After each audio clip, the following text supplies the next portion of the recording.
এ যুগের মহিষাসুররা মর্তলোকেই থাকে। Shirt pant পরে, বাসে ওঠে, ট্রেনে চড়ে অফিস যায়, মানুষের ভিড়ের মধ্যে হেঁটে বেড়ায় মানুষেরই ছদ্মবেশে।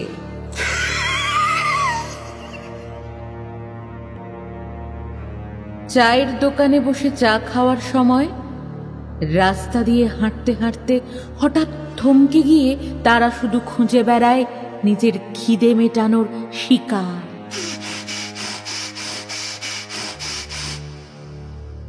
এ যুগের মহিষাসুররা আয়নায় নিজের মুখোমুখি হওয়ার ভয় পায় না। এরা ভিড়ের মধ্যে প্ল্যাকার্ড হাতে দাঁড়িয়ে চিৎকার করে স্লোগান তোলে, জাস্টিস চাই। কিন্তু রাত নামলেই এরা সেই প্ল্যাকার্ড ছুঁড়ে ফেলে, এগিয়ে যায় নিজের পরবর্তী শিকারের লক্ষ্যে।